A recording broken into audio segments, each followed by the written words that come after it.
안녕하세요. 구독자 여러분들, 보험상담소 채널을 방문해 주셔서 진심으로 감사드립니다. 오늘 제가 말씀드리고자 하는 주제는 바로 종신보험의 숨은 혜택 7가지, 이거 모르고 해지한다면 진짜 후회한다, 이걸로 진행하겠습니다. 본 광고는 생명보험 광고 심의 기준을 준수하였으며 유효기간은 심의일로부터 1년입니다. 매달 어김없이 통장에서 빠져나가는 20만원, 30만원, 많게는 50만원, 100만원씩 이렇게 10년 넘게 납입해온 종신보험, 혹시 요즘 들어 이게 정말 괜찮은 걸까? 라는 생각 한 번쯤 해보신 적 있으신가요? 요즘 유튜브에서도 블로그에서도 주변 지인들도 그 보험 빨리 해지해, 이제 안 좋은 상품이야, 이렇게 말을 하는 경우가 참 많죠. 하지만 정말 해지하는 게 정답일까요? 만약 그 조언을 듣고 해지를 했는데 알고 보니 그 보험이 지금까지 낸 돈보다 훨씬 큰 가치를 가진 자산이었다면 그때는 어떤 생각이 드실까요? 오늘은 많은 가정의 뜨거운 감자, 바로 종신보험에 대해서 이야기를 하려고 합니다. 보험료는 비싸고 죽어야만 돈이 나온다, 이런 이미지 때문에 해지 고민 1순위로 꼽히는 게 사실이죠. 하지만 오늘 이 내용을 끝까지 보신다면 여러분께서 오해하고 있던 종신보험이 절체절명의 순간 나와 가족을 지켜주는 숨은 금융 안전장치라는 걸 깨닫게 되실지도 모릅니다. 이 시간에는 종신보험을 함부로 해지하면 안 되는 이유, 이미 가입한 보험을 가치 200% 이상으로 끌어올리는 7가지 핵심 활용법, 이 2가지를 중심으로 말씀드릴게요. 네, 그렇다면 왜 많은 분들께서 이 종신보험에 대해서 불필요하다, 돈 낭비다 하고 느끼실까요? 그 이유는 바로 종신보험 구조 속에 숨어있는 진짜 원리를 모르기 때문입니다. 저희가 매달 내는 보험료에는 사망보장을 위한 위험보험료, 그리고 보험사 운영에 필요한 사업비가 함께 포함되어 있거든요. 이 사업비 안에는 설계사 수수료, 회사 운영비, 점포관리비, 직원급여 등 운영에 필요한 다양한 비용이 들어가죠. 이 구조를 제대로 이해하지 못하면 내가 낸 돈이 그대로 쌓이지 않는다는 이유로 보험을 불신하게 되는 것이랍니다. 이 비용이 전체 금액의 10%, 많게는 20% 이상을 차지하기도 하거든요. 그러니 10년 동안 성실히 납입했는데도 원금에 미치지 못하면 이게 제대로 가입한 게 맞나 하는 의문이 드는 건 어쩌면 당연한 일입니다. 주변 재테크 전문가나 심지어 다른 보험 설계사들조차 종신보험은 사업비만 많이 내는 안 좋은 상품이다, 당장 해지해야 된다는 말만 반복한다면 이거 누구라도 혼란스러울 수밖에 없죠. 해지만이 유일한 탈출구처럼 느껴지는 것도 무리가 아닙니다. 하지만 바로 이 지점에서 많은 분들께서 돌이키기 어려운 실수를 하는데요. 자, 근데요, 만약 우리가 지금껏 비용이라고만 여겼던 그 구조 속에 사실은 어떤 금융상품도 따라올 수 없는 숨겨진 가치가 있다면 어떨까요? 이제 관점을 바꿔야 될 때입니다. 종신보험은 단순히 비용을 내고 사망보장을 사는 상품이 아니라 시간이 지날수록 빛나는 금자산,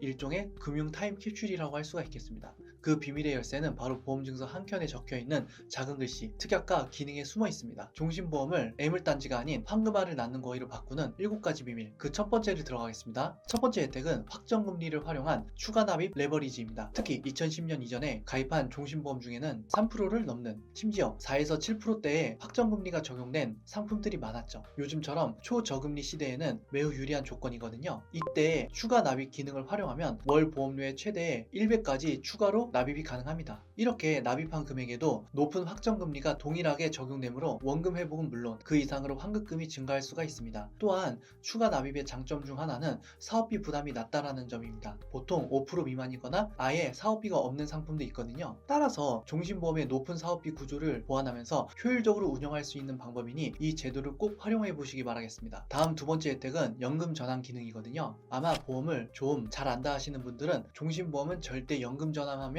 안 된다, 정말 안 좋은 선택이다, 이런 얘기하는 거 들어보신 분들 아마 계실 겁니다. 금융당국이 최근 사망보험금과 같은 사후소득을 생전소득으로 유동화해 노후생활의 안정적 소득을 지원하겠다는 방안을 발표했거든요. 가입자가 납입한 보험료보다 더 많은 금액을 연금이나 서비스 형태로 받고 사업비 등 추가 비용 없이 노후소득 안전장치로 기능하도록 하겠다는 취지거든요. 금융당국이 이런 결정을 내린 데는 뭐 여러가지 이유가 있겠지만서도 최근 대한민국은 저출산과 고령화로 인해서 인구 구조가 빠르게 변하고 있다는 거 뉴스를 통해서 많이 접해보셨을 겁니다. 우리나라는 65세 인구가 전체 인구의 20%가 넘어가는 초고령화 사회에 진입을 했고요. 고령화가 빠르게 진행되고 기대 여명의 증가에서 노후소득의 중요성은 증가하고 있으나 국내 노인 빈곤율은 39.2%로 OECD 내에서도 하위 수준인데요. 선진국에 비해서 연금 등을 통한 노후 준비가 부족한 상황인 거죠. 다수 고령층의 주요 자산이 주택과 부동산으로 볼 수가 있는데 주택은 주택연금이라는 제도를 통해서 유동화가 가능하죠. 하지만 종신보험은 종신보험은 생전에 활용하기가 어려웠었는데 종신보험도 마치 주택처럼 유동화해서 많은 고연령층 분들이 안정적인 노후소득 수단을 지원하기 위해 금융당국에서 나선 겁니다. 연금전환 특약이 없던 과거의 종신보험에도 제도 개선에 따라 해당 특약이 일괄 적용되었으며 1990년대 중반부터 2010년대 초반 사이에 가입한 금리 확정형 종신보험의 경우 대출이 없는 대부분의 계약이 이에 해당하는 것으로 보입니다. 별도의 소득이나 재산 요건도 요구하는 거 없고요. 신청 시점에 만 55세 계약자면 누구나 신청이 가능합니다. 예를 들어서 40세가 매월 15만 1,000원의 보험료를 20년 동안 3,624만 원을 납입해서 사망보험금을 1억 원 소유한 계약자라면 90% 유동화로 선택 후에 70세 때부터 연금을 받아간다면 총 수령액이 173%인 6,283만 원이 됩니다. 월 26만 원씩 연금을 받아가는 거죠. 연금형 유동화 방안을 기존 보험 계약 대출과 비교하면 연금 유동화는 추가적인 이자 부담이 없고 수령 금액에 대한 상환 의무도 없습니다. 반면 보험 계약 대출은 추가적인 이자 비용이 있고요. 상환 의무가 있으므로 원리금 미상환 시엔 사망보험금이 감소해서 계약 자동해지가 될 수가 있습니다. 그러니까 앞으로는 종신보험 연금 전환은 무조건 안 좋다가 아니라 이렇게 활용 방법이 추가되었다 생각하시면 좋을 것 같습니다. 또한 종신보험에는 중도 인출 기능이 있어서 별도의 이자나 상환 의무 없이 해지환급금의 약 50%에서 70% 범위 내에서 필요할 때 자유롭게 인출할 수가 있습니다. 따라서 갑작스러운 자금 수요나 경제적 어려움이 발생했을 때 긴급 자금으로 활용해 보시는 것도 좋은 방법입니다. 다음 종신보험에 숨겨진 혜택 세 번째는요. 연금 형태가 아닌 현물과 서비스 형태로도 추천이 됩니다. 예를 들어서 A보험사와 제휴된 비요양시설을 이용 중인 고객이 사망보험금을 미리 유동화해서 5년간의 요양시설 이용료로 사용하는 방식입니다. 즉 요양시설 이용료를 별도로 납부하지 않고 유동화된 사망보험금에서 해당 금액이 자동으로 차감 상계되는 구조라고 할 수가 있겠습니다. 그래서 요양, 간병, 주거, 건강관리 등의 서비스를 보험 상품과 결합해 제공하는 보험 서비스화가 되는 것입니다. 생애 전반에 종합 서비스 제공자로 변모하기 위해선 금융당국에서 혁신 금융 서비스를 추진 중이니까 무조건 나쁘다라는 인식에서 벗어나서 다양한 혜택을 누릴 수 있도록 바뀌고 있습니다. 다음은 네 번째 종신보험에 숨겨진 혜택은 감액과 감액 완납 제도인데요. 보험료 부담이 크다면 계약을 해지하기보다는 주 계약인 사망보험금을 줄이는 감액 제도를 활용할 수가 있습니다. 예를 들어서 사망보험금을 1억 원에서 5천만 원으로 낮추면 월 보험료 30만 원에서 15만 원 수준으로 즉 절반가량을 줄일 수가 있습니다. 또한 납입기간의 절반 이상을 이미 채운 경우 감액 완납 제도를 신청하는 방법도 있거든요. 지금까지 쌓인 해지환급금을 활용해서 남은 보험료를 한 번에 납입 처리하는 제도입니다. 이렇게 하면 그 이후에는 추가 납입 없이도 줄어든 보장을 평생 유지할 수가 있습니다. 매달 나가는 보험료가 부담될 때 활용할 수 있는 가장 효율적인 절감 방법 중 하나이므로 꼭 알아두시면 좋겠습니다. 다음은 다섯 번째 숨겨진 종신보험 혜택은 연장 정기보험 제도인데요. 보험료 납입을 중단하고 주 계약과 동일한 가입금액에 정기보험으로 변경하는 것입니다. 사망보험금은 원래 계약과 동일한 액수로 유지가 되지만 보장기간이 60세, 70세 이런 식으로 줄어들게 됩니다. 어차피 사망금이 필요한 건 자녀의 성장 시기 때 사망해야 경제적 위험이 오는 것이고요. 자녀가 성인이 되면 밥벌이가 가능하니까 가장이 사망했다고 해서 경제적 위험이 오진 않습니다. 그러므로 지금 당장에 지출을 받고 사망금도 챙길 수 있는 방법이니까 참고하시길 바랍니다. 다음으로 여섯 번째는 유니버설 기능을 활용한 보험료 납입 유예 기능인데요. 보험료 의무 납입 기간을 2년이 경과된 시점부터 보험료의 납입 금액 및 납입 시기를 조절할 수 있는 상품입니다. 보험료를 미납하여도 주 계약인 해지환급금 또는 적립금에서 월 대체 보험료가 자동 납입돼서 계약 유지 및 위험 보장이 가능합니다. 지금 당장 내 주머니에서 돈 한 푼 안 나가면서도 나의 소중한 보장은 몇 달 혹은 길게는 몇 년까지도 유지할 수 있는 대단한 기능이죠. 나중에 경제적 위험이 해결돼서 여유가 생긴다면 추가 납입 등을 통해 쭉 유지하셔도 되니까 경제적 위험이 왔다고 바로 해지하기보다는 해당 기능을 이용해서 유지하시면 좋을 것 같습니다. 다음 일곱 번째 기능은 종신보험을 가입하는 진짜 이유인데요. 대한민국은 상속세율이 높은 나라인 거 다들 알고 계시죠? 재산이 30억을 초과한다면 무려 50%를 세금으로 내야 되는데 재산이 50억이 있다면 25억 그게 바로 세금으로 나가게 되죠. 그래서 여기서 종신보험을 활용할 수 있는 꿀팁이 상속세원 재원 마련 전략입니다. 세법에서는 보험료 납부자를 가장 중요한 기준으로 보거든요. 따라서 계약자와 수익자를 자녀, 피보험자를 부모로 설정하고 자녀가 자신의 소득으로 보험료를 납부했다면 부모 사망 시 지급되는 사망보험금은 상속재산이 아닌 자녀의 고유재산으로 인정됩니다. 즉 수십억 대의 부동산을 물려받아서 당장 현금이 없어서 상속세를 내지 못하고 건물을 헐값에 팔아야 되는 그 비극을 이 사망보험금으로 받은 현금으로 막아낼 수가 있는 것이죠. 단 자녀가 소득이 없고 부모가 대납을 한다면 상속 과세될 수가 있으니까 부모님께서 자녀에게 미리 공제 한도만큼 5천만 원을 증여하고 그 돈으로 자녀가 보험료를 내게 하는 식으로 스마트한 절세 계획을 세울 수가 있습니다. 또 부모님께서 부동산을 가지고 있다면 미래에는 몇 배 이상 올라갈 수가 있기 때문에 자녀가 부담해야 될 상속세는 점점 커지게 될 수도 있죠. 그래서 미래 상속세를 많이 내기보다는 공제 한도 5천만 원이 아닌 1억, 2억 이렇게 증여세를 더 내시는 한 기한이 있더라도 지금 자녀에게 주고 납부를 하시는 게 더 현명한 선택이 될 수가 있습니다. 자녀가 종신보험을 납입할 여력을 마련하고 상속세 부담 없이 사망보험금을 받을 수 있는 방법이므로 자산가라면 반드시 확인해 두는 것이 좋겠습니다. 또한 부모님께서 여러 채의 부동산을 보유하고 있다면 이를 자녀에게 증여해서 매달 임대 수익이 발생하도록 하는 방법도 있거든요. 이 수익을 통해서 자녀가 보험료를 납부할 수 있는 능력을 갖추게 하고 동시에 부동산 가치 상승까지 기대할 수가 있어서 일석이조의 효과를 누릴 수가 있습니다. 자, 이제 종신보험의 7가지 주요 혜택을 간단히 정리해 보겠습니다. 첫 번째 혜택은 확정금리와 추가 납입을 활용한 레버리지 전략입니다. 2010년 이전에 가입한 종신보험의 경우 연 4에서 7% 수준의 확정금리가 적용되는 상품이 많으니까 추가 납입을 통해서 월 보험료의 최대 1회분까지 납입할 수가 있습니다. 일부 보험사는 추가 납입 시 사업비 부담이 없어 높은 금리 혜택을 그대로 누릴 수 있는 장점도 있습니다. 두 번째 혜택은 연금 전환 기능이거든요. 과거에는 연금 전환을 권장하지 않았지만 현재는 금융당국의 제도 개선으로 활용 범위가 넓어졌습니다. 특히 55세 이상이면 별도의 소득이나 재산 요건 없이 신청할 수가 있어서 사망보험금을 연금 형태로 유동화해 안정적인 노후소득을 마련할 수 있습니다. 또한 이자나 상환 의무도 없어서 부담이 없습니다. 또한 중도 인출 기능도 있으니까 해지환급금의 한 50%에서 70%를 중도 인출할 수가 있거든요. 긴급 자금 마련에 유용한 기능이죠. 다음 세 번째는 현물 서비스형 유동화입니다. 사망보험금은 요양시설 이용료, 간병 이러한 걸로 주거관리 서비스로 전환 가능하고 금융당국이 혁신금융 서비스로 추진 중입니다. 다음으로 네 번째는 감액 완납 제도인데요. 감액은 사망보험금을 줄여서 보험료를 절감하고요. 감액 완납으로 납입기간 절반 이상을 채우면 환급금으로 남은 보험료를 납입을 끝내버리고 평생 보장 유지할 수도 있습니다. 다음으로 다섯 번째는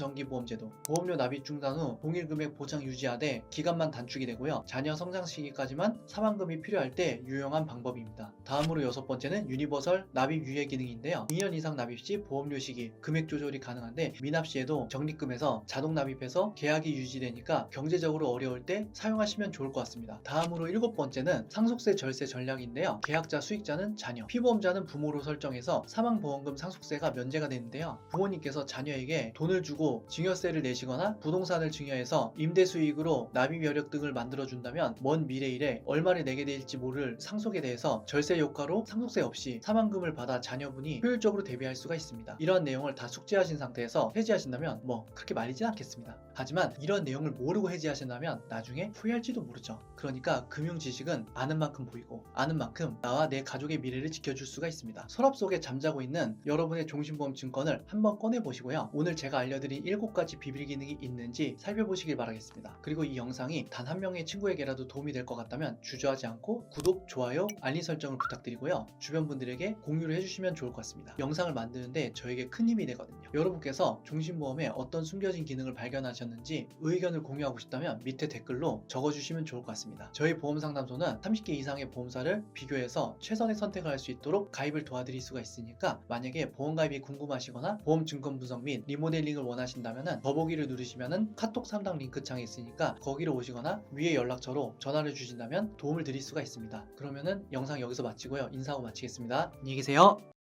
본 광고는 생명보험 광고 심의 기준을 준수하였으며 유효기간은 심의일로부터 1년입니다.